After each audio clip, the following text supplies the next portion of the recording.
Good morning, this is the Eager Beaver Show. You are listening to a True North Eager Beaver Media Incorporated podcast.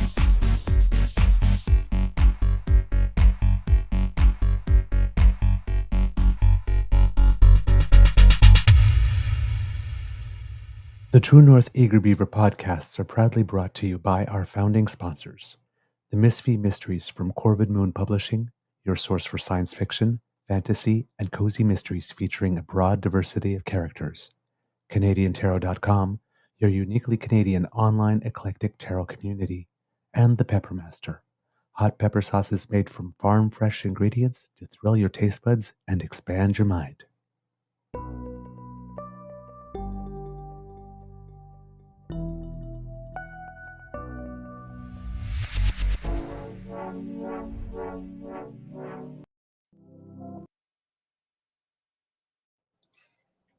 Well, good morning and hello, kids, and welcome to season 4 and episode number 551 of the Daily Beaver Morning Show here on. Whoops. I moved my arm and I actually unplugged myself. That's how big a show it is. I am that excited. Episode number 551 of the Daily Beaver Morning Show here on the Cryon Media Network. Yeah. Today, recording day is, it's Tuesday, January 7th, 2025. And it looks like it'll be a nice day here at the Beaver Lodge. It's crisp. It's crisp. And it is a big day in the nation. I mean, technically it's a big day. It was yesterday, but it's anything take place recently that we should talk about? I think we might. I think the content kind of, not the content wrote itself, but the theme of the show kind of was imposed on us today. Let's just put it that way. Yeah, really. She's like, oh my God. And I can't believe, of course, right? Yesterday, when they announce it, right? It's at 10:45 in the morning. Guess who's on a curling sheet at 11:15? Yeah, of course. Yeah. Come on, man. Well, the announcement came by the pundits and the talking heads and the commentators, and the PM didn't address anybody till I think it was a little after 11 when he finally came out of the cottage. And everybody is like, oh, he's late. It's like, okay, first of all, he's meeting with the Governor General. It takes the time it takes. Yeah. First of all, number one, and number two, I mean, said there's still stuff going on. Right, he's still the Prime Minister. Maybe there was something having to do with the United States, and he was on a call just before. You don't know, right? He's like, yeah, the leader of the G7 nation. Odds are they're going to be late. They have a lot on their plate, right? So let's get over ourselves here. Canada is currently the president of the G7 too. Yes, currently. Yeah, we're losing a lot. Let's put it that way, especially on the international scene here. A lot of prestige and a lot of power like this. We do when we're looking at all the things that the opposition leaders here are sacrificing by doing this. Mm-hmm. This drumbeat. That's one of the things that never gets talked about in the press. Exactly, is how much in terms of our international standing, given just longevity, that we are just casting out the window in terms of Canada's role on the international stage, particularly at this time. Ugh. That's severely underreported. But before we get to all that, I'm your host, the Eager Beaver, pronounced E-M. Hey, Mr. Beaver. Hey. And with me, as always, I love that this is the case today, is my good friend, Mr. Grizzly. Although we had a little chat before the show, Mr. Grizzly, how's your mental health doing today, sir? I'm not awake. I only had about 2.5 hours sleep. I could not fall asleep last night. I just couldn't. And I fell asleep around 4 this morning. And then the alarm went off at 6. And I reached over and went, and then the second one went off at 6:30. And I went, oh God, I don't know if I can do this morning. And I thought about it. I'm like, oh, I got to get up. This is kind of a big news day. And this is a show that curates the news and comments on it. So yeah, I'll give it the old college try. So I got out of bed and poured myself a cup of coffee. I'm going to need another one in about 2 minutes here because, and I'm going to go get the eyelid clamps from Clockwork Orange so that I can keep myself awake. The lid locks. We've all seen Yes. Clockwork Orange. Okay, yeah, I might Oh need that. my God. Or Oh, what was it? geez. Bugs Bunny and toothpicks. Yes, toothpicks. Yeah. I'm really, really tired. And here's the word. I forgot to tell you this earlier. See, I'm not fully with it. I have a hard out at 8:30. I have contractors coming in to do some work here in my apartment today. Not my choice. So, all right, just mandated by the property managers. They're swapping some stuff out. So anyway, yeah. No worries. All right. Well, we'll fit in what we can, and and there's always a show tomorrow. Exactly. Yeah. The morning water is not having Oh, I have the usual kick either. big mug of water here too. I'm the kind of opposite of you. Actually, it was yesterday that I was very, very tired. And the typical thing again happened. I happened to get horizontal on that lovely, beautiful, soft, sleep-inducing couch of ours, and yeah, woke up at. I've taken a I nap think, on that couch. The green one. I sure haven't I? I think so. Yeah, yeah. It looks like it would be very, for Not some reason, comfortable? uncomfortable. Yeah, it has like the structure thing that looks like, but you just get on it and it's just like right off to La La Land. And I'm sure it was not designed for sleeping, but oh my word, because it's not pull out in any way, shape, or form. It's too pretty to be pull out. So it's I should say too precious almost to be pull out in one way. But yeah, I don't know what it is. I just cannot stretch out even like for like 5 minutes without falling asleep on that thing. So yeah, somewhere I think around 9 p.m., maybe 8:30ish or something. Just about an hour after my beaver sweetie got home, and we did the whole when you come home we chat and stuff thing, and it was okay. Like I'm gonna sit down for the evening to do some of the stuff to prepare for the show, and I slept until about like 3:40 in the morning. I feel like I did my whole night. So I didn't actually even see what the Prime Minister actually said until something like 4:30 this morning. Well, I watched it live. I watched it live yesterday. It was my mom called me. She goes, "The Prime Minister's going to resign." I'm like, "Yeah, I got it on the CBC here right now. I'm watching it." So I had 10 minutes to lie down last night before I did my ASMR at 9 p.m. And I don't even remember what I said. I was so tired. I babbled, I think, for 25 minutes or something. And then I got off that and I'm like, okay, it's 9:30. It's too early to go to bed. I was ready to go to sleep, but it was too early to go to bed at that point. So I thought, I know okay, that feeling. Yeah. I'll stay up for a little bit. So I put on Lioness season 2, and next thing I know, it was like 4 a.m. Second wind. Yep. Yeah, and I was like, okay, I'll probably naturally fall asleep on the couch, and I'm like, if that happens, I'll just stay here. Right? I need sleep. Yep. I'll just stay here if it didn't happen. It didn't happen. Should have let you my couch.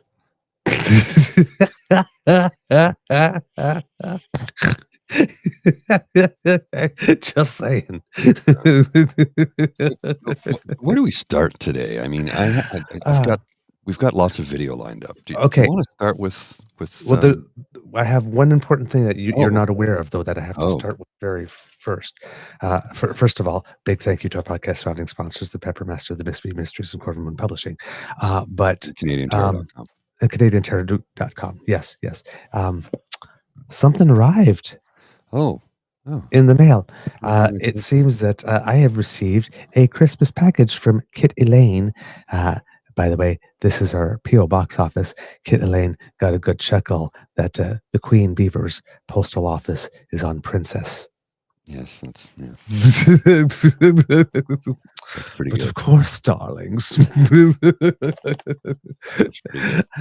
Would you expect anything less? Well, no. Come on. So I figured I would unwrap it live so that Kit Elaine would have the pleasure of seeing me. Now, I have an idea what it is because Kit Elaine gave me more than a few hints last night. I think she thought I opened it then.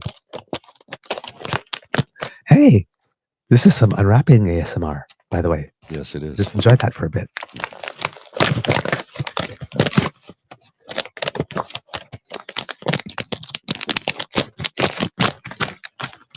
Little aggression there. Hey, it's paper. Shredded oh paper. My God, it smells like peppermint. Oh, wow. Okay. Shredded paper. Just what I wanted. Shredded paper. Did you see the video of the young girl who asked Santa for a potato for Christmas? No. Her parents gave her a potato. I mean, they gave her other stuff, but she was like, "It's a potato," and was so excited. I'm like, that's the most adorable thing I think I've ever seen in my life. That kid was raised right. Just excited to get a potato for Christmas. I'm like, I like that kid. Fudge. Oh, fudge. It's that big chunk of fudge. True fact, I kid you not. In high school, one of my nicknames, because I don't know if you call it a nickname, but I mean, I would walk by like this, and it was guys on the football team that started it. Called you fudge? It's that big chunk of Doug. Okay. Because you remember that commercial, right? Yes. I tell you, it's all that caramel. It's that big chunk of fudge. No, it's all those peanuts. It's that big chunk of fudge. Chocolate Parlors. Was that for Henry? It was, yeah. Here's Henry. There's no fudge in Mr. Big. It's O. Henry. It's that big chunk of fudge, the O. Henry bar. Yes. Okay. So definitely some, I'm guessing this might be the peppermint one. I'm gonna stick my nose right in there. Oh my God. Oh, that is heaven. Okay. And there's more kinds of fudge. I have no idea what this one is. Fudge. Ooh, I think this one is just straight up chocolate. Maybe chocolate with cinnamon. And let's see. Oh my. Oh, there's a lot of this one. Jackpot. It looks like that one almost looks like, what do they call it? Bark? It almost looks like, yeah. But like I think it is fudge. Treat bark. Yeah. Yes. Oh, this one's mint. Oh, Elaine, you have hit me in my happy places. Yes. We have a very, very happy beaver. Thank you so very much. I will enjoy these. Absolutely. Now, I do have to move them off the desk because I have no room to move the mouse. So this is going to look rather inelegant. Mr. Grizzly, please, if you would cover for me. Yeah, I can do that. I mean, I'm pretty good at making babble noises up when I need to because I worked as a nightclub DJ and an MC for decades. And I've MC'd many a wedding and social event and other such things, especially when I was working in some of the clubs I worked in. They had me host certain game nights and that sort of thing. So I'm able to fill dead air whenever needed.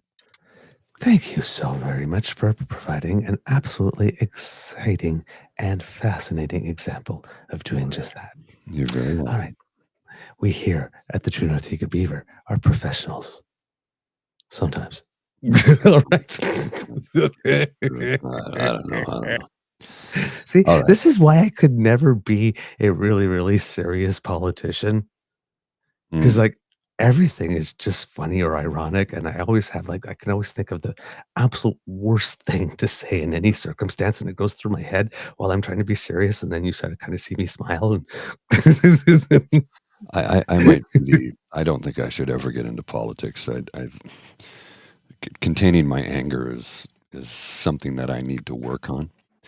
So that's one thing I need to do. Also, but I mean, come on, I'm not exposing my friends and family to the scrutiny that one faces when one enters into politics. And that's something that our soon-to-be former PM has said time and time again, and said so when he was accosted on the beach in Tofino this past summer. How are we supposed to get good people into politics if all that pundits and media ever do is just cut them down constantly for every single little thing and call them out and yell F you to your face? And how do we get good people into politics who love this country and want to make a difference? Because it's so discouraging these days. The PM was right about that. That was something our friend Lachlan talked about for the last couple of years. He said, I'm really concerned for the future of the country, that we're only going to get narcissists and power-hungry dictator wannabes into politics because of the fact that we're just destroying people. Because we got to stop. Mhm. And, I mean, you got to have a really thick skin. A really thick skin to get into that game. Mhm. I have thick skin, surprisingly, even though I do have anxiety and depression. I do have thick skin. I'm rubber and you're glue. Whatever you say bounces off of me and sticks on you. But I don't want to get into politics because I know that you have to have, there's a certain level of corruption one must have. I know that you're going to be beholden to a puppet master somewhere to get a deal, to make something happen, to do something good over here. Now, later on, you got to compromise over there. I know that's the business of the game. And I'm not one who can do that. I'm just not one who can do that. I will not compromise my integrity. I will not walk away from my principles. It's just, I can't do that. It's not how I was raised. I would be a disappointment to my parents, my sisters, my partner, no, I cannot do that. So how long would I survive as a politician? Not long. If I were ever to run for a position and get elected, I would get one term and they would bounce me the hell out of there. I might be able to get the constituents to like me, but all the power brokers would hate my guts because I would call them out. I'm the same way. I don't think I would fare well. I'm just too. My sense of inner justice is way too strong for me not to go. That's bullshit. At some point, which probably we need a little more of in politics. Oh, but yes. but you don't get far. Well, I mean, I'm a row in the same direction as the rest of the team kind Mhm. of guy. I mean, don't get me wrong, but and not necessarily a shit disturber for the sake of being a shit disturber. Right. But if I resit like for example the disability benefit when it was going on, right? I would have been making some trouble only Yes. because it needed to be more. And while the premiers, let's make this very clear, the premiers made it impossible for it to be what the government wanted it to be, which would have been a top up to bring up to the, to bring everybody at least to the, I think it was even more than poverty level. I think they were asked originally, right? A livable wage, living wage. I think. That was the stated objective. I guess all the premiers were just champing at the bit to claw some of that back. Just champing. So I know that the amount that's there is the amount that the federal government thought that they could get away with giving without it being worth the province's while to try to claw back. But I would have been raising holy hell against the premiers. Oh, yes. At this point, like, as I would have said this, and I would have been like the federal government, do it anyway, make it more, call their bluff. like this, we'll bury them into the ground, like this. It would have been one of those hills that it might have been really stupid to do because we might have done it anyway. And like this, the province is, oh, fuck, we don't give a fuck. It's not like our it's not like our constituents that are going to hold us responsible for doing that.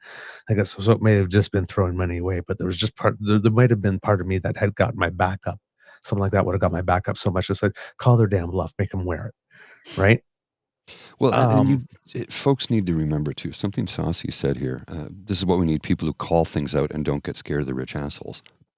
A complete agreement. But the problem being, the very wealthy puppet master power brokers in this country, maybe they won't destroy you, but your friends, your family, your loved ones, they can make their lives a living hell. Right. And I've seen it happen to people. It is a dirty, dirty business. I've seen it happen to people. And the thing is, they don't care because all they want is power and money. So they will do whatever they have to do. The ladder is made of human beings, and they step on every one of them to get to the top. This is the life that we've been handed. I don't like it. I'd like to be able to change it. We're doing our damnedest to try and inform as many people as possible. Some days it's difficult, but this is the life we've been handed. This is the system we have. Is it the best system? That's up for debate still. I think it's a good system that needs a lot of work. We need a lot more guardrails. We need a lot more gatekeepers. A lot more gatekeepers. So that we can keep the power brokers in check so they don't ruin and run our lives in the way that they see fit. Mm-hmm. How do we do that? Where do we begin? Let's start at the school board. Yes, definitely. We start at the school board level. That's why we say run for something and start at the school board level. That's the first line of defense. Yep. All right, get some cups. Yesterday, big day in Canadian history. Sure thing, Mr. Ghosty. I think if I remember correctly, what they were saying on CBC News, it is the first time in over 50 years, I think, that a minority government will have a change at the leadership. So there's lots of things that are happening that a lot of people are going to try to spin to you as being undemocratic or unfair or self-serving, that type of stuff. In this case, it's all BS, and it has been done before. None of this is unprecedented. I believe it was Aaron Weary that was pointing out, or something like that, or maybe David Cochrane, that it was not since Lester B. Pearson, I believe, who had two minority governments in a row. As the Prime Minister pointed out as well yesterday, this is the longest continuous minority government in Canadian history, successful minority government, which is also a big feat. So there's just some points there. Prorogation, of course, is a thing. The Prime Minister met with the Governor General earlier in the morning before making the announcement and sought prorogation until March 24th. I guess that would mean Parliament would resume on March 25th, and obtained it. A lot of people are going to say, again, make the case prorogation bad, unconstitutional, not unconstitutional, but undemocratic, that kind of stuff. Of course, none of that is true. The previous government, Stephen Harper, prorogued 4 times even. And a prorogation for the purpose of preparing, let me put it this way, allowing Canadians to have a full slate of leaders of political parties to choose from who have been appropriately vetted by their party's membership and deemed to be the representative of their party in whatever democratic manner each party allows for. And that is the person that is going to be enacting the policies and running on the platform. Because if we had an election prior to a leadership race, then the Prime Minister would still be running in the election on policies that no one could expect him to deliver. And certainly that nobody would expect a new leader to have their hands tied by. So it's not if we're putting country over party, and even before country over party, if we're putting the voter, the Canadian citizen, over party, we at least still allow Canadian citizens the ability to cast a fully informed vote and vote for the actual parties as they are led by the person that would be making the decisions or at the head of making the decisions, right? You at least allow for that. And in that instance of the party leaders that had a statement on television at some point, Blanchet actually got that part right. Because he was asked one or two times about prorogation. And, it's like, not ideal, of course, to stop the work of Parliament and all that type of stuff. But I mean, pretty much if not for leadership race, what for then, right? That type of thing. Yes. So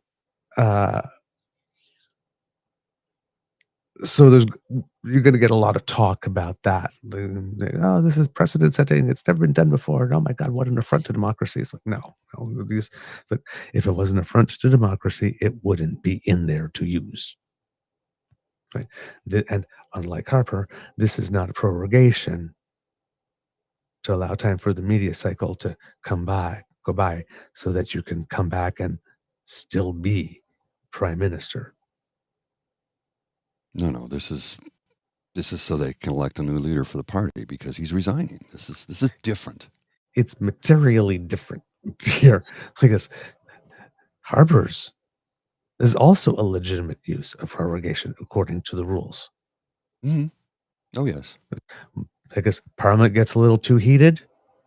Well, they'll take a time out. Everybody go back to your separate quarters, cool out for a couple of months, go talk to your constituents, come back, see what their priorities are, see if they want you to keep doing this, come back, let's see if we can make it work. That's legitimate. Harper also did it, though, to avoid a confidence vote. Yes. The exception should be like this. Okay, things are getting a little too hot. Yeah, because they want a confidence vote on you. Okay, that should be the exception. So the prime minister is stepping aside as leader of the party. And so no matter what happens after the next election, we're getting a new prime minister. That was not the case under Stephen Harper. All the times he prorogued. so there's nothing precedent setting and undemocratic. There's nothing dirty going on.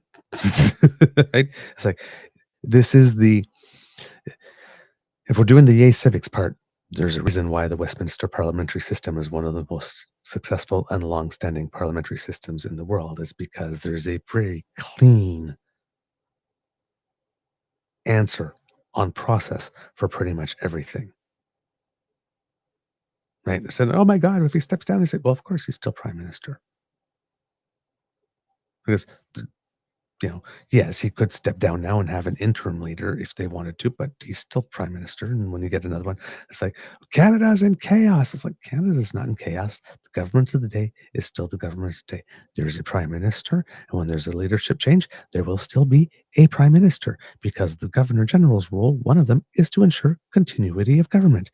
We also have always had elections before. We also have the notion of a caretaker government. And we also happen to have, which is not always mentioned in these cases, because the prime minister did not mention it in his remarks, one of the most professional and nonpartisan, emphasis on nonpartisan, public services in the entire world. So when we go into caretaker government mode, we are in very, very, very good hands, because it is exactly the nonpartisan nature added to the professionalism of our public service that makes sure that no matter what happens at the moment when any government is at its weakest, when it is transitioning into a new government, especially from one party to another, transition from the same party to the same party from a government after an election goes a little more smoothly. And the period during an election when a government cannot be making new policy decisions, particularly with regard to spending money and stuff like that, or constitutional matters. Correct. Because Parliament is not in session. So this is the right move, and I had suggested this the other day to some people I was talking to, and I said, here's why. I said, if he's going to resign, I think he should prorogue Parliament because we need to hear the details of the foreign interference report. And they just elected a new president who's about to be sworn in. Maybe we should wait and give him a couple of days behind the bench to see what the hell he's going to do before let's have a snap election in the winter. No, it's stupid. That's stupid. It would be bad for the country and bad for democracy. Also, if we had a snap election right now, if he didn't prorogue, if he didn't resign, they had a non-confidence vote and a snap election, likely the Conservatives would win. mm-hmm. We don't know that they would, but likely that they would. Mm-hmm. Do you really, and I mean this in all sincerity, do you really want Pierre Poilievre dealing with Trump?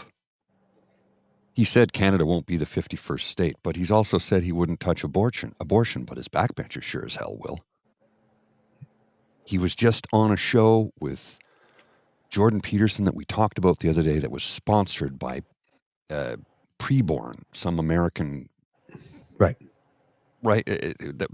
company that wants to end abortion, period, globally. Pierre Poilievre may say he's pro-choice.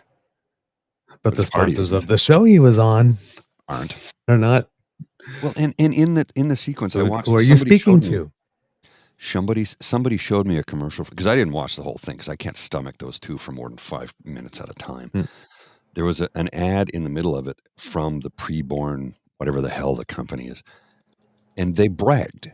They literally bragged how a woman who had 8 children, who was barely making ends meet, wanted to have an abortion because she was pregnant for the 9th time and just couldn't. She's like, I can't do this.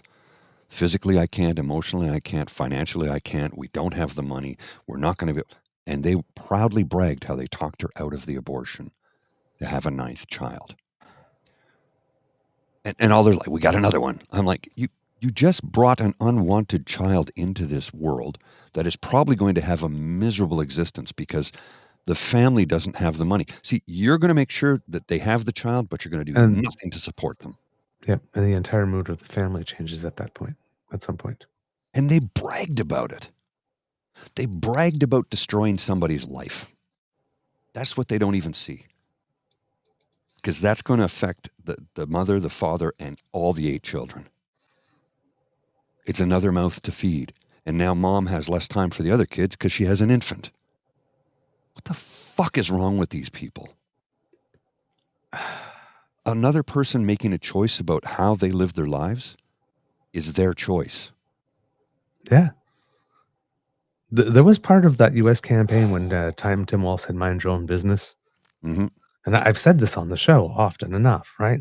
When it comes to stuff that has no bearing on your life, people are all up in your grill like this. But when you're in your apartment and you hear somebody getting the crap knocked out of them, should I call the police? I don't want to meddle. Yeah. There's a time to step in and a time to not. None of your business. None of your business. Just choose not to have opinions on things that are none of your business.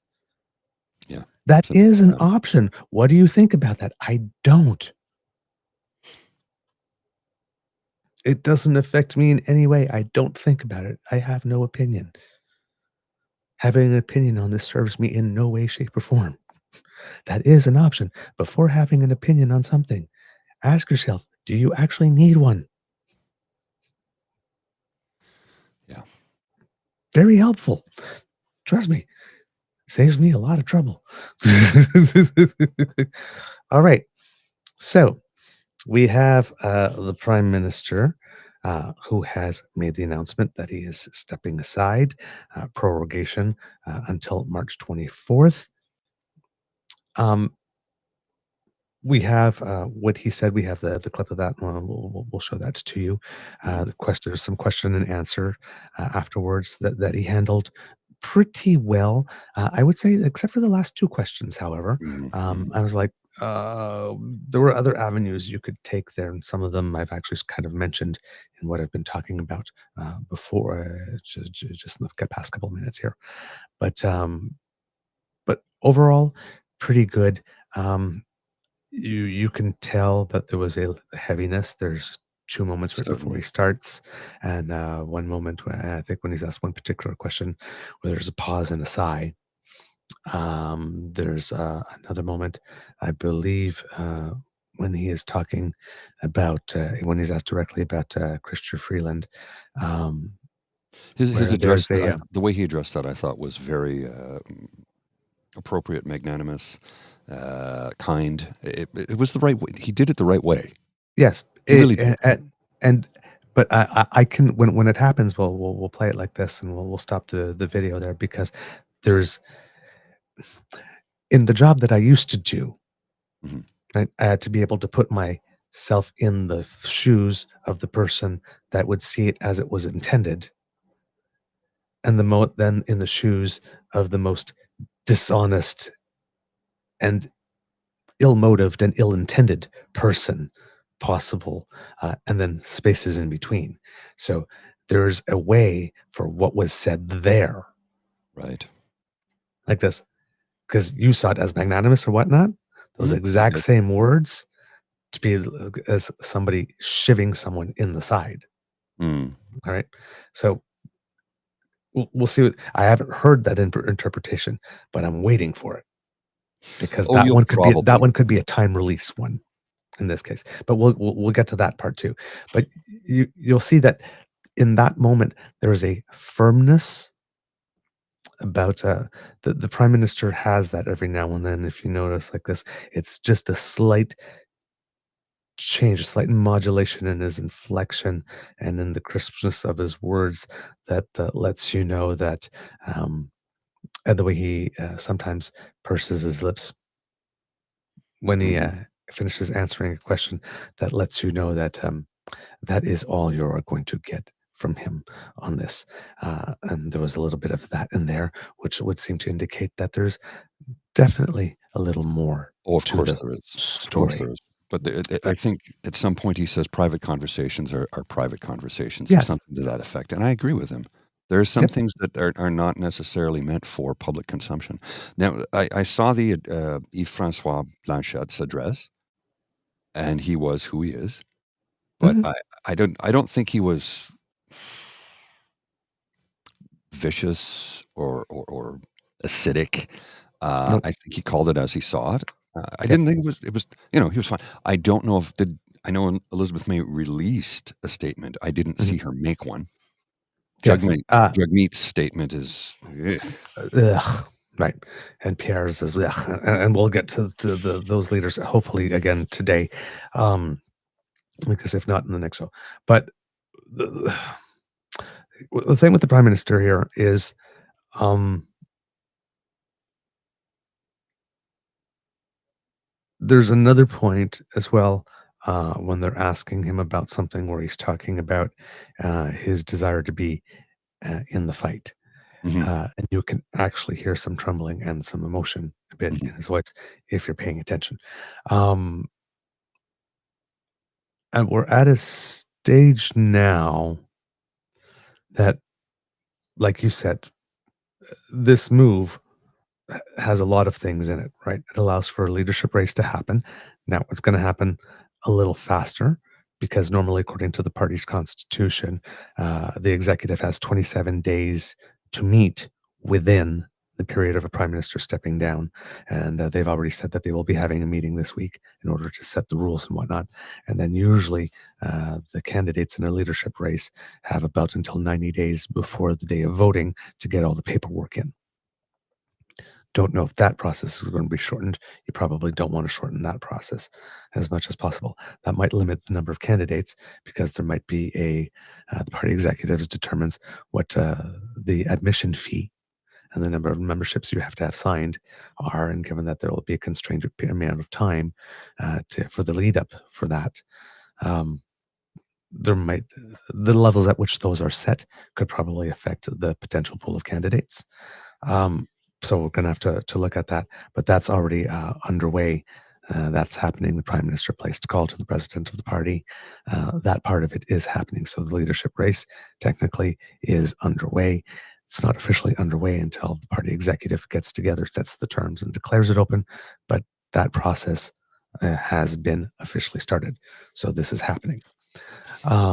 Something that I noticed yesterday online, and I'm sure you may have noticed it too, and I actually did tweet about it briefly. It says the amount of people who know nothing about civics, security clearances, divisions of government, or who's responsible for what, are proudly showing us their lack of civics knowledge and ignorance. I know. Google's your friend. It's there. Google it. Google. It's so easy to just type it in before you send out a stupid response that shows the world how ignorant and ill-informed you are. And in many cases, completely uneducated about the system, how it works, why it works the way it does. Look, I've said this time and time again. Go ahead and hate on the man as much as you want. I don't care. But at least know what you're talking about before you tell the world and show us how willfully ignorant you are. If you're going to be a rebel, have a cause and a clue. Don't be a rebel without a clue, even if you have a cause. So the mechanism is happening. There will be a party leadership of that. There is no doubt. Members of the party, including Christy Freeland and Mark Carney is coming in, Christy Clark, have all had notes for the prime, not notes, but well wishes and stuff like that for the Prime Minister and his family. You have to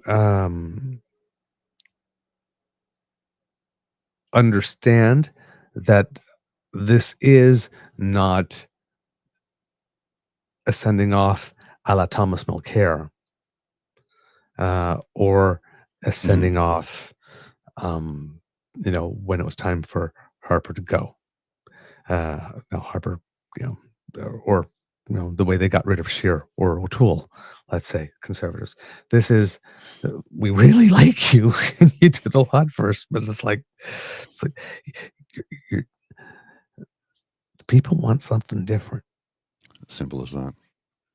It's please. So, and that has been commented even on this show, but yesterday even on CBC. It's like this is like the most polite caucus revolt ever. It is a caucus revolt. It is. Yeah. Don't get us wrong, but in terms of you see how viciously the Conservatives take each other down, and you see unceremoniously how unceremoniously Thomas Mulcair was tossed. Hey, this guy was given all the graces, and maybe a couple more. So that's why there was a couple of nudges, because apparently it seemed that when he made some comments the other day about something, I think it was about President Jimmy Carter, and so he broke his silence and had nothing to say yet about where he was on his decision. That kind of pissed a couple of people off.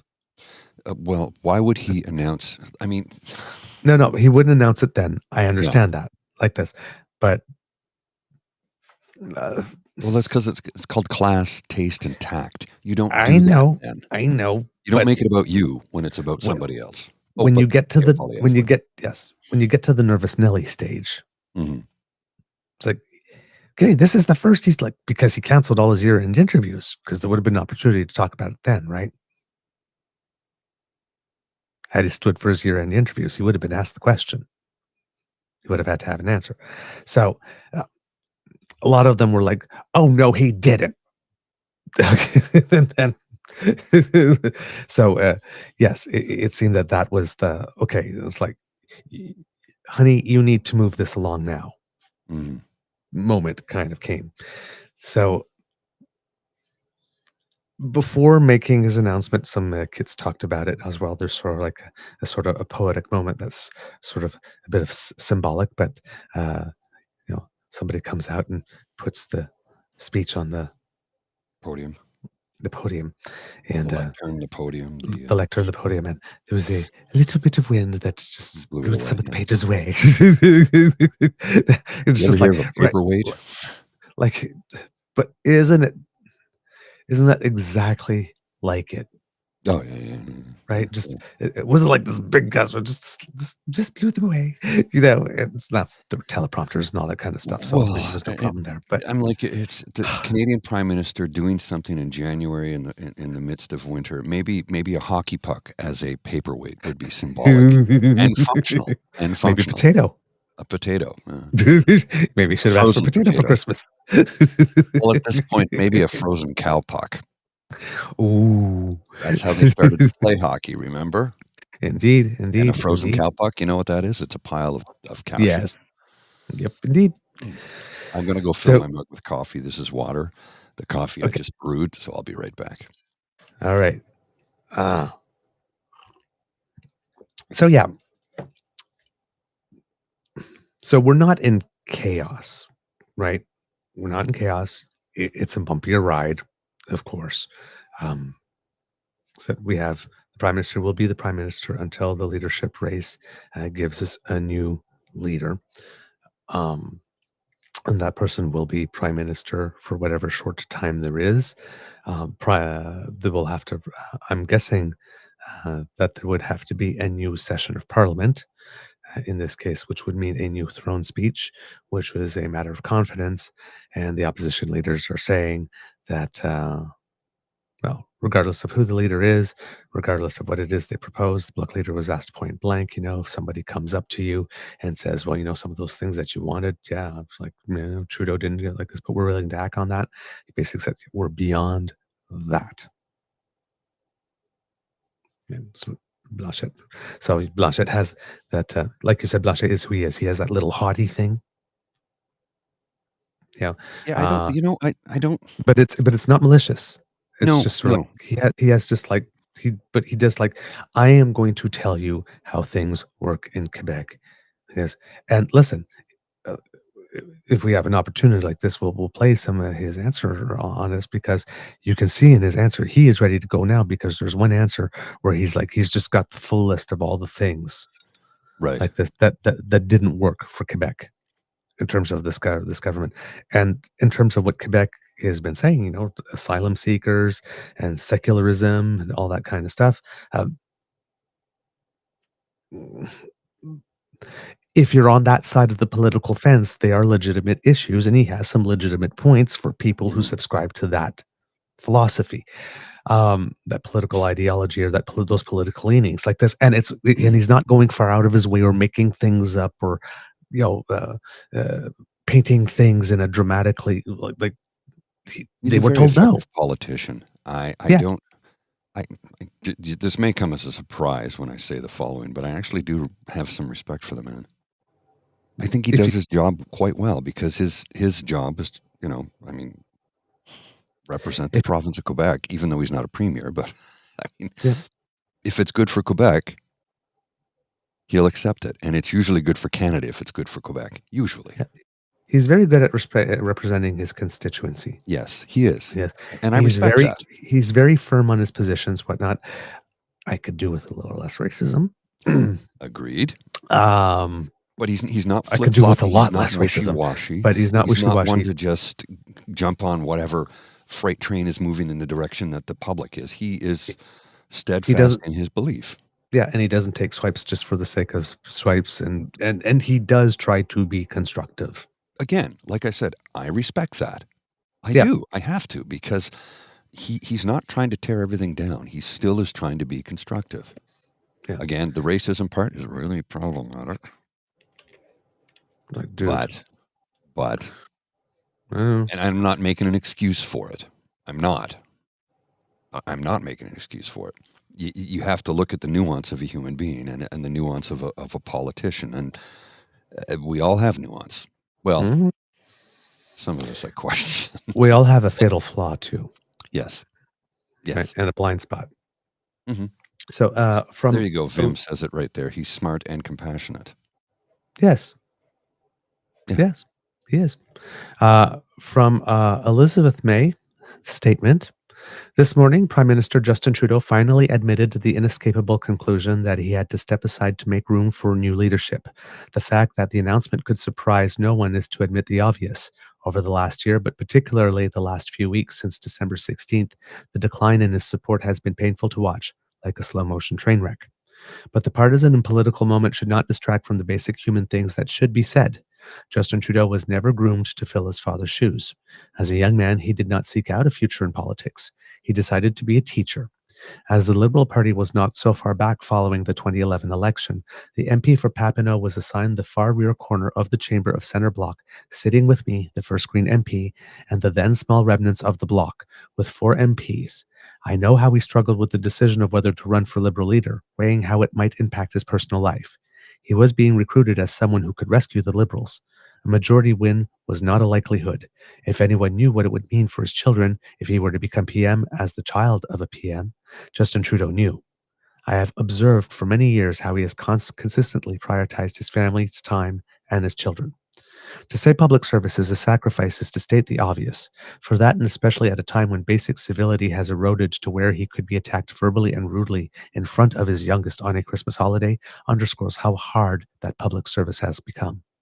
So no matter how Liberal broken promises variously sadden me and make me very angry indeed, those are better made in the 2025 election. Today, I want to thank Justin Trudeau for his service to his country and wish him and his family much happiness and peace in the years ahead. And that is class. Well, she took a few swipes at him that I She thought took were a few completely swipes. unnecessary. It was unnecessary. I mean, I just thought it was unnecessary in that statement. She exuded some class, yes, but she took some swipes that I thought were completely unnecessary in this at this time. Do that later. I concur. There are definitely swipes in there that are not needed, not particularly helpful, but they're also just plain statements. Yes, yes. Oh, I'm not defending the PM, by the way. No. Understand that. No. I just thought it was... We're talking propriety. Correct. On the day that the Prime Minister of a nation that's been Prime Minister for about 10 years and has achieved the status that he has and has been transformative on whatever side you are, for better or ill, That's correct. In that sense, like this, deserves that day to be about that thing. I mean, she wants to take swipes at him today, go nuts, but yesterday was not the day to do it. Yeah. And Elizabeth May had a press availability yesterday because she was talking about something having to do with Canada and the United States, I believe. Press conference on a renewed strategy for Canada-U.S. relations. And that was 17 hours ago, so it was after the Prime Minister made the announcement. I'm not sure. It does not seem that there's anything in there from what I can tell, but I will go back and listen to it. But I was scanning through it quickly to see if she was asked a question there, maybe addressed it, and I haven't seen anything yet in there. So that's what we have from her. There's another person that I want to highlight because I know we can talk about the leaders, but this person is not a party leader. This person is, I believe, running for nomination to become, the candidate, or is the federal NDP candidate. Yes, is the federal NDP candidate in her writing. And I'm looking to see what the writing is so I can let Kits know here. I did see... Which one it is. I believe it's Airdrie Cochrane. I saw her statement and what I have it right here. And I thought that was very classy. Yes, this is a statement that a leader would be expected to make, at least in the era of politics I grew up in. Yes. Sarah Zagora is her name. Whatever news comes tomorrow, I'm thankful and grateful for all the tireless hard work Justin Trudeau has put in for us over the years. He kept our country on track through the pandemic and tried to keep people as safe as possible, helped families with benefits and daycare program, which allowed women to go back to work, national dental and pharmacare with the NDP, school lunch programs, took action to help protect our environment and protect us, and so much more. working in collaboration with all parties and provinces for the greater good, even if some of the provinces and parties couldn't put their ego aside in good faith. All of this with empathy, logic, compassion, and a smile on his face while facing undue and unjust constant harassment and misinformation smear attacks at great personal sacrifice. Whatever happens, thank you for everything, Prime Minister Trudeau. Yes, I'm a federal NDP candidate, and I stand by every word that I say here. Let's compare and contrast that with the words from the party leader, Mr. Jagmeet Singh. Singh's statement on the resignation of Trudeau, not Prime Minister Justin Trudeau. Oh, no, you've got the full statement. Yes. Okay, and do the second part. Do the whole thing, right? Because I'm going to do it. He talks about Pierre after too. I'm going to talk about all of it. Singh's statement on the resignation of Trudeau, not Prime Minister Trudeau, not Justin Trudeau. The resignation of Trudeau. Yeah, of course. Okay, like really? Toronto, leader of Canada's NDP, Jagmeet Singh, issued the following statement in response to Justin Trudeau's resignation. In quotes, Justin Trudeau's Liberals let down Canadians. They let you down on home prices. Okay, since when does we don't? They let you down on health care, a provincial matter. They let you down by allowing corporate greed to run wild. Well, good luck with that, Jagmeet. You'll face the same thing. Who hasn't? You're going to face the same thing. I'm sorry. I hate it too, but it is what it is. Even with the country facing another serious blow to Canadian jobs and our cost of living, this time from Donald Trump, they're still focused only on themselves and their political fate. The problem is not just Justin Trudeau. It's every minister that's been calling the shots. It's every Liberal MP that looked down their nose at Canadians who are worried about high costs or crumbling healthcare. The Liberals do not deserve another chance, no matter who is the leader. Canada's middle-class families have the biggest fight just ahead. Pierre Poilievre's Conservatives will cut from people to give more to CEOs. They will cut healthcare, pensions, dental care, and more. I've been a fighter my whole life. This time, a working-class movement of fighters is growing all around me. People who oppose callous conservative cuts to health care, and everyone who opposes the rich getting richer, while everyone else falls further behind. I'm asking them all to stand together this time to stop the Conservatives and build Canada's first government for working people. What in the Christ was that? That was like a fundraising newsletter. You're taking swipes at the guy who brought in things that you wanted. Like, I'm sorry, Jagmeet, but you've lost the plot, bro. I had some respect for you, but you tore it up yesterday and threw it out. You've destroyed the federal NDP. Who the hell's going to vote for them? I know. We have, I don't understand what's happening here is that Mr. Singh is going to run or attempt to run on the accomplishments of the Supply and Confidence Agreement. Right. As well as the fear that a potential Prime Minister Pierre Poilievre could take them away, that he has achieved with the man who, quote, let Canadians down. Cool. This is not the party of Tommy Douglas or Ed Broadbent. They would never pull this shit. And here, when government resumes, right, prorogation lasts till March 25th, there needs to be a speech from the throne. The estimates are scheduled to be voted on the 28th. Mm-hmm. The supplementary estimates, measures bill, all that extra money, disaster relief, and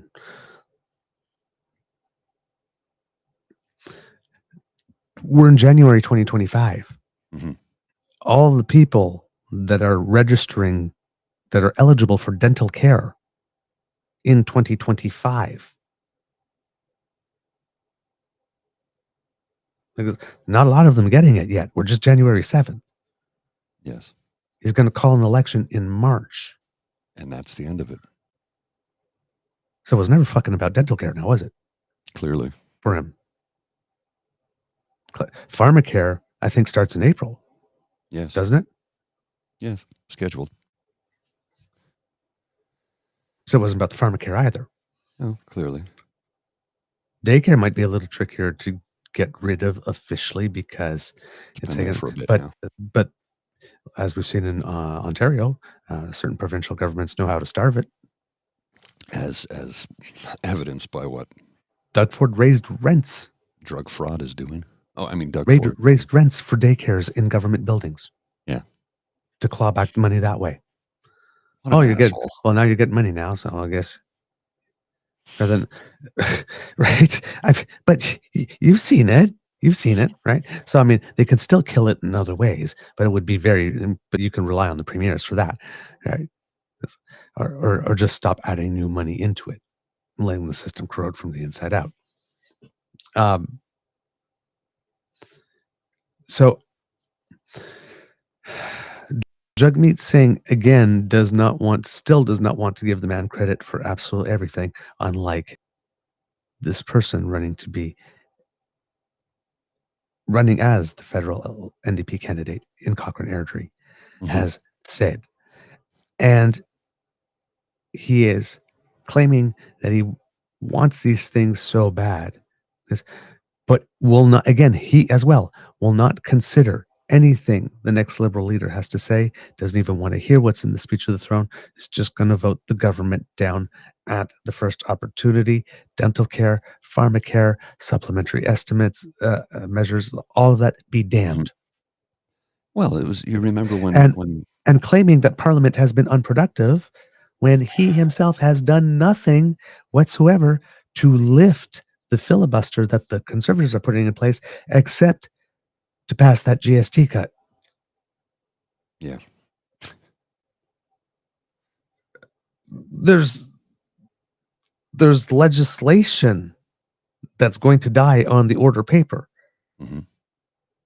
that might be of value to the NDP that they did not lift the filibuster for any time over the past 2 or 3 months since September or so, and that they say they care about, and that the Liberals can't be trusted to deliver, but there's legislation to be considered.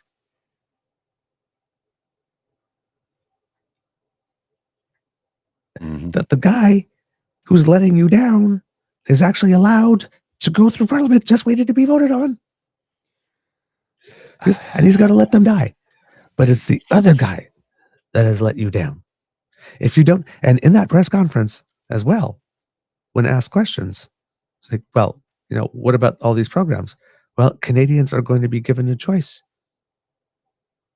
So what Jagmeet Singh is saying is that even if he goes to an election and the election goes to a Conservative party and the Conservatives come in and take all those things away, well, it's your own damn fault, Canadians, for not having voted for me, and not my own damn fault for having put him on the table in the first place. He's already pre-blaming you. Yes.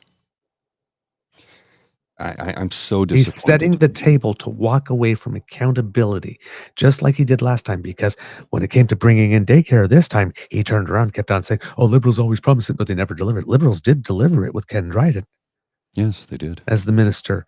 Because all the province agreed, and then the NDP made it so that we had a snap election. And that and the Kelowna Accord, which would have been the beginning of reconciliation, we could have been 10 years ahead further on daycare and reconciliation than we were.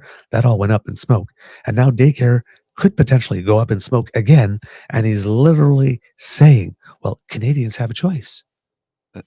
So if you don't choose that, then why do we keep fucking doing this to ourselves?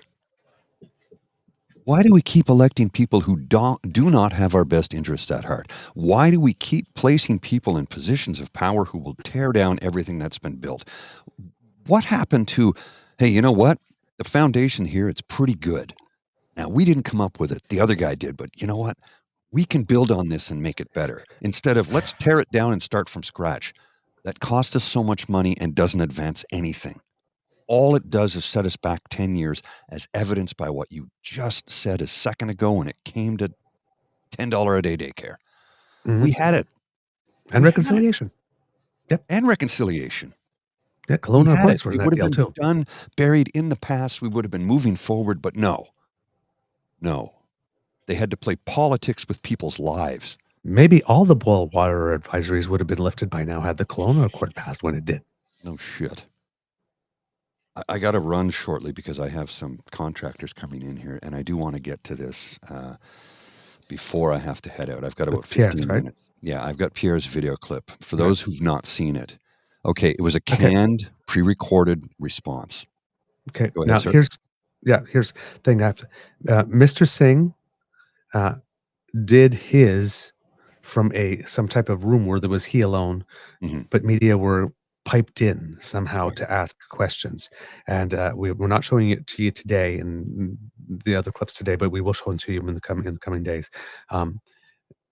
Jagmeet Singh becomes Pierre Poilievre in this press like this. Yes. And so just if you haven't seen it yet, but we'll bring that to you, you'll see it. In this one, Pierre Poilievre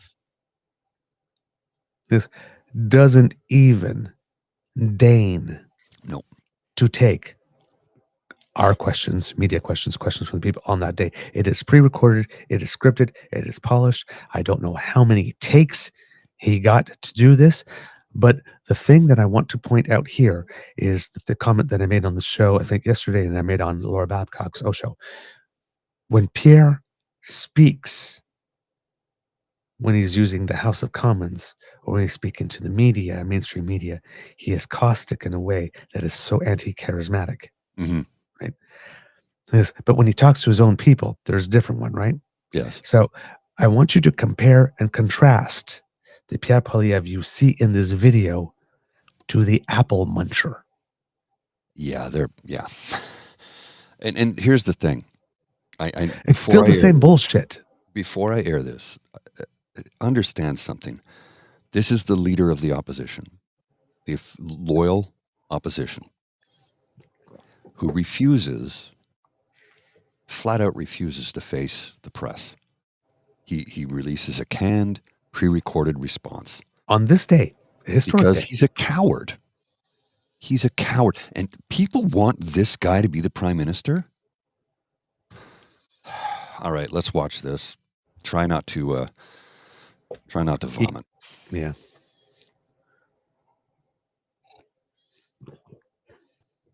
Good day. Canadians desperate to turn the page on this dark chapter in our history might be relieved today that Justin Trudeau is finally leaving. But what has really changed? Every Liberal MP in power today and every potential Liberal leadership contender fighting for the top job helped Justin Trudeau break the country over the last 9 years.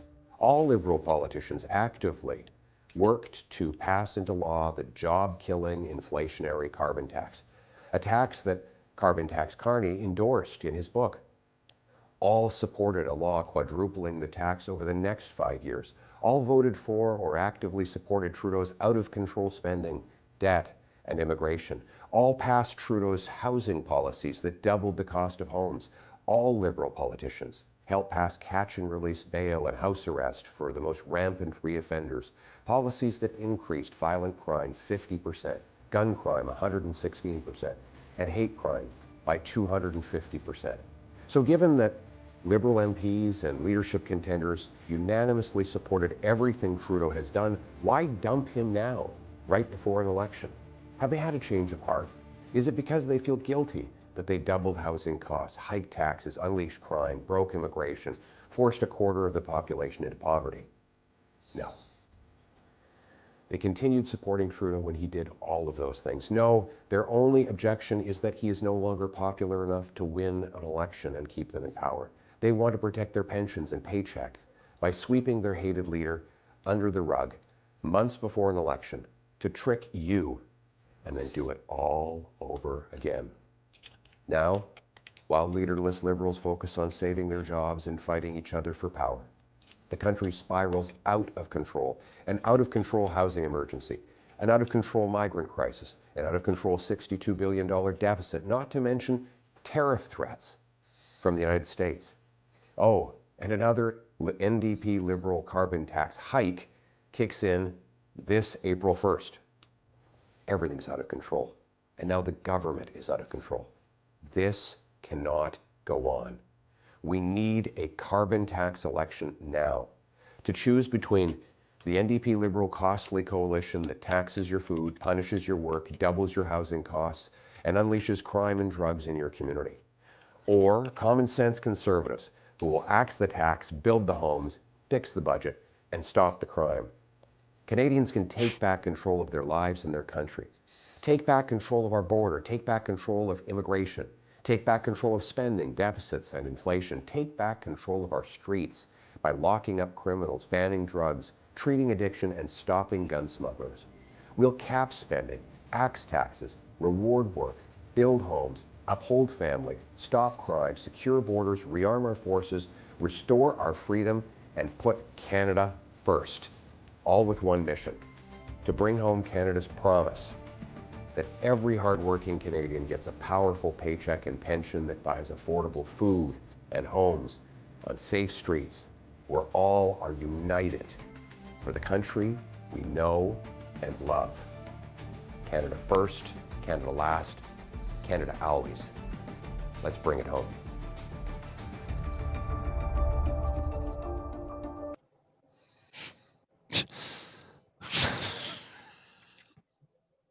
I'm not even mad at that. I'm not even mad at that because it's so funny. It's hilarious. I mean, to begin with, the man didn't have the courage to face the media. Released a canned, pre-recorded, multiply rehearsed, probably did 7, 8, 9 takes for that. They're like, no, Oh, you more. have to look more calm. You have to look more calm. I mean, it's laughable. The guy just spews garbage for what, 3 minutes and 42 seconds. This And is proof said that the nothing. man. This is the proof that the man can't pivot and can't be off script. No, he can't. He can't. It was laughable. I'm not even angry about it. And I thought I would be. I watched it yesterday and I'm like, oh, that's hilarious. I mean, he spewed a whole bunch of lies. Then he went with his 3-word slogans: axe the tax, build the homes, fix the budget, stop the crime. Okay, he has no platform for any of that. No, Build the and homes. anytime he's had an opportunity to show us he planned to do any of those 3 things, those 4 things, he hasn't, right? He had a chance to axe the tax. He voted Didn't do against the GST stuff. He had an opportunity to stop the crime, but won't get a security clearance to find out what's going on in his own damn party with regard to foreign interference. He had an opportunity to build the homes, but he actually told his people like this: if you actually ask for some housing accelerator money, I will punish you. Yeah. Fix the budget. I mean, sorry, but dude, have you seen how he spends just personally? That ain't More happening. than anybody. Anybody. Every opportunity he's had to show us that he has the ability to do exactly these things, he's whistled right past them. Oh, yeah, every single time. He's not your guy. He's not the guy. Okay? Notice he starts off by saying a dark chapter in our history. Dark chapter in our history. It's like, yeah, I mean, we went through Trump and we went through COVID. Yeah, that was pretty damn dark. But through it, bringing back the census, legalizing cannabis, enshrining transgender rights in the Constitution, engineering a soft landing out of COVID, saving a whole bunch of millions of lives in the entire economy through COVID, getting through Trump, NAFTA 2, all the trade deals, lifting so many children out of poverty, shoring up the OAS for Canadians who are 74 and over, who are the people out of the senior group who are having the most difficulty at the moment because they're outliving some of their savings. Turning back the retirement age to 65. Turning back the retirement age to 65, school lunch program, the diversification of our economy in terms of EV auto manufacturing, bringing back the virologics, the manufacturing of vaccines, the AI, robotics. Well, the build the homes lie that he goes on about is green the one tech. that kills me.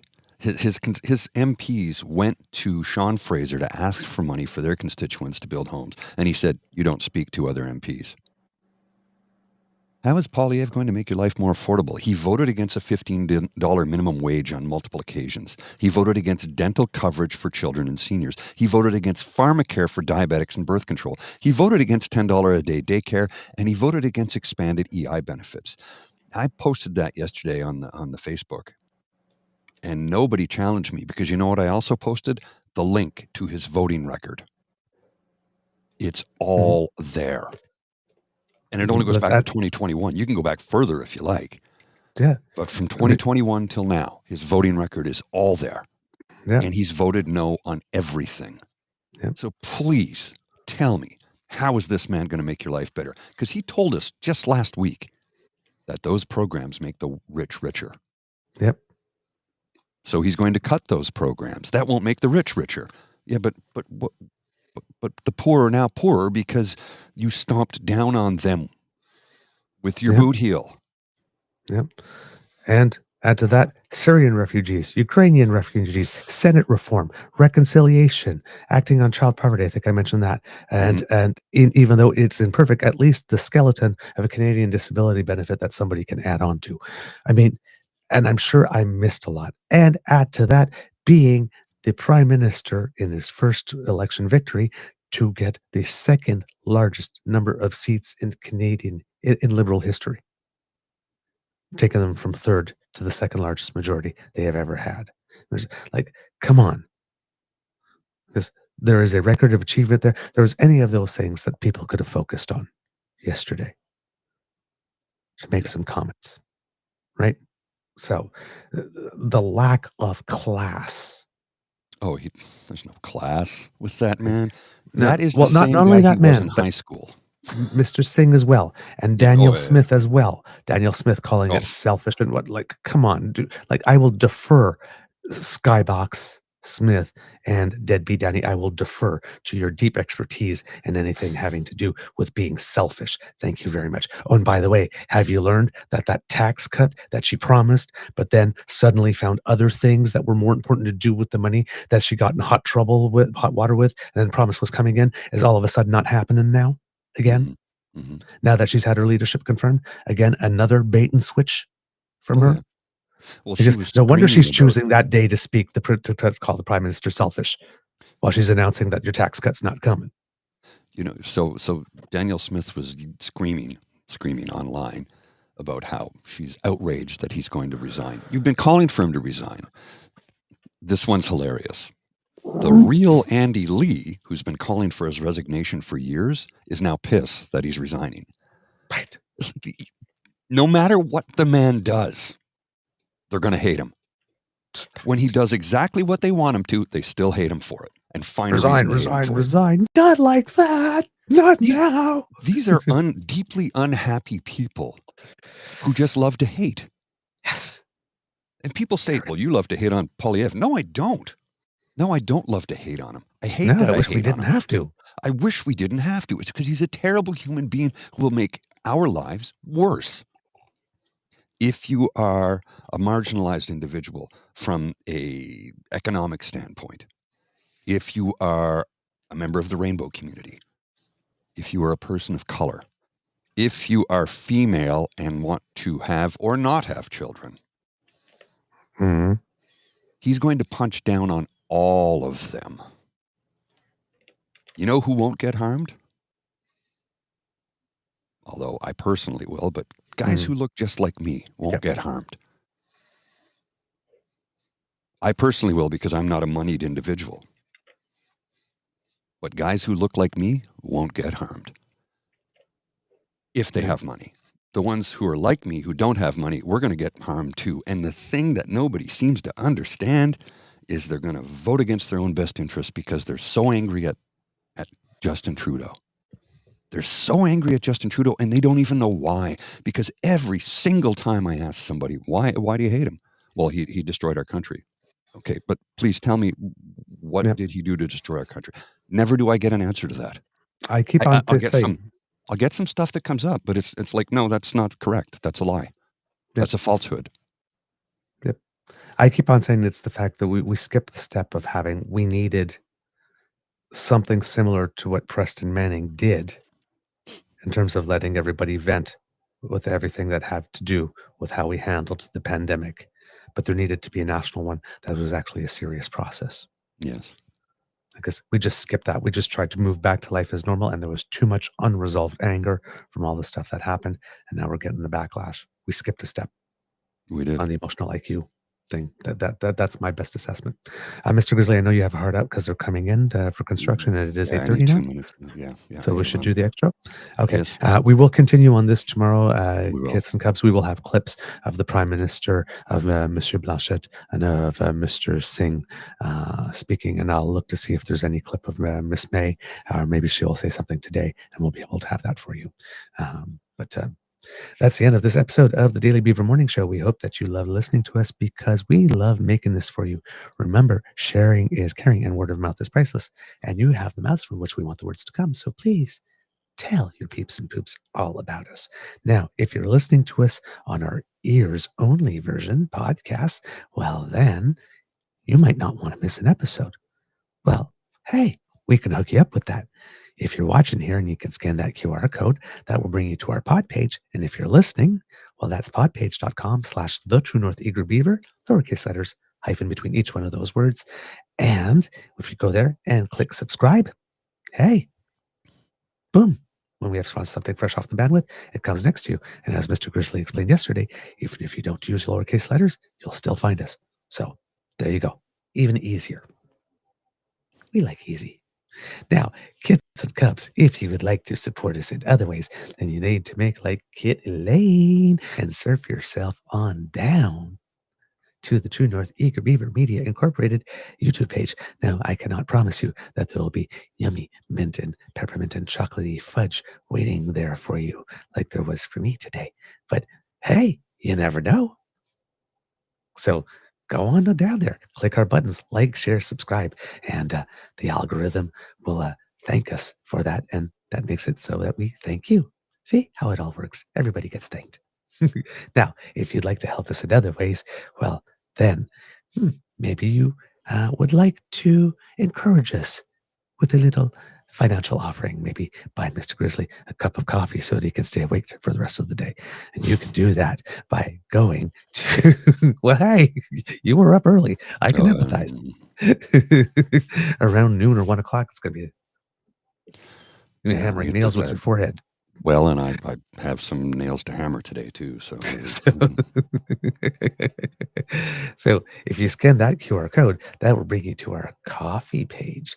Now that's coffee spelled ko-fi.com/eagerbeaver, all in one word. See, I got it right today. /. So that's the slash under the question mark next to the shift key on your keyboard.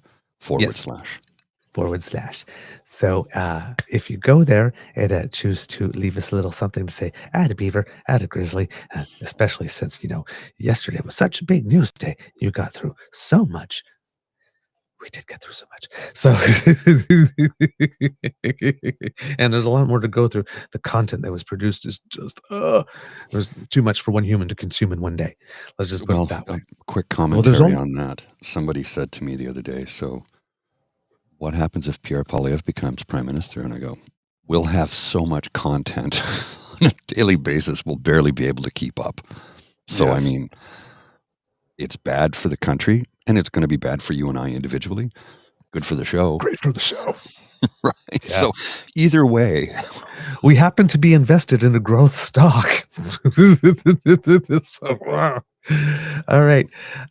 So that's it. Yeah, exactly. So any contribution you can make would definitely be appreciated. But if you can't make a financial contribution, please don't worry, because the gifts of your attention, your participation are the ones that matter the most to us. And we love to hear from you. So please write to us, truenortheagerbeaver@gmail.com. That's our email address, or at trueeager at our home at the Blue Sky Beaver Lodge, or on the Jitter. Whichever one you do. Yeah, we're still in the bad place. Or on Facebook, our original home. Also, if you go to our coffee page, ko-fi fi.com/eagerbeaver. We're putting more content on that, trying to make it build it a little more as a sort of de facto website for us.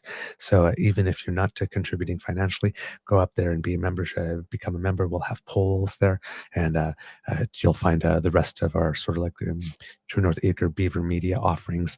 We'll have links to Foxy Friday shows in there and Mr. Grizzly's ASMRs. And when he has a jazz or a music show, we'll put a link there. So all our stuff can be found at one spot and easy to link to. We're building it all. We're building it all. And something else too. I think we're going to try this for a little while. We did it last Friday. We had our fundraising goal for the day. And the promise was of a dance party. We were close. We were close. We got 9 out of 10. We'll try it again this Friday. We'll just change it around a little bit. And if we succeed, we'll have a dance party. Yes. I didn't know. I thought it was for the whole show. It turns around that the donations have to be made within like a 30-minute time period or something. 30 to 60-minute time period. 30 to 60 minutes. I'll put it up for 60 minutes, and it's within that time period. And if we hit our goal, then we'll have that dance party for you. Okay. Cool. Yay. I want a dance party so bad. Okay. I got to figure out how I'm going to do it. Yeah, really, eh? Might have to go to OBS to do it, and we can use OBS through Restream, which I think is what we'll do. We'll go because then I can bring in different sources, and there's tools with OBS that I don't have in Restream, but when I combine the two together, there's lots of interesting things I can do. So yeah. Okay. Cool. Yes. A little. Okay. So I guess that is everything. Because democracy is something that you do, kids and cubs. Again. You're going to have a lot to do when the liberal leadership race comes along. Don't know how this is affecting Doug Ford's prospects of wanting to go to a provincial election. He certainly would not be able to go to one. It doesn't look like it will be an October race finally, because it looks like the liberal convention all has to be done. They need it to be done before March 28th so that Parliament can be called for the supplementaries to pass. So they couldn't make it last 4 months or something like that. So that does the prospects for a fall election do become shorter, but it does create a situation, at least that the foreign interference report will be delivered, and the Prime Minister will be able to receive it and respond to it.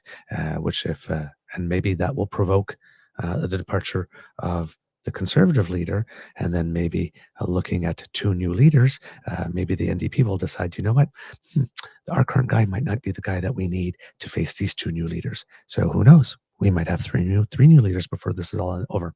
We don't know. Entirely possible. Okay, got to run. Canadian politics was boring. Okay, we got to go now. Do you have some words of wisdom, Mr. Grizzly? Yeah, be kind to and gentle with each other. Yeah, all right. I'm stealing your words of wisdom today, but that's all I've got. All right, no Easter egg. Let's go. I'm not going to have time for an Easter egg, so I'm going to show you this real quick, and then we're out. This is interesting. I'm going to put this on the screen. Molly Ploufkens tweeted this out. It's a retweet of what Elon Musk tweeted. The people of Greenland should decide their future, and I think they want to be part of America. Greenland has an abundance of rare earth metals that he wants. Greenland is in the process of not being part of Denmark at the moment. So no, I don't think they want to join the United States. So why do you think Donald Trump says that? Because a little bird told him there's stuff there we need. That's all it is. All right, got to go. We will see you at the May. Bye-bye. At You are listening to a True North Eager Beaver Media Incorporated podcast. The True North Eager Beaver podcasts are proudly brought to you by our founding sponsors, the Misfit Mysteries from Corvid Moon Publishing, your source for science fiction, fantasy, and cozy mysteries featuring a broad diversity of characters, CanadianTarot.com, their uniquely Canadian online eclectic tarot community, and the Peppermaster, hot pepper sauces made from farm-fresh ingredients to thrill your taste buds and expand your mind. We are grateful to the Crier Media Network for its support, Pete Jarvis for our artwork, and Paul Joseph Something for our opening and closing sequence music.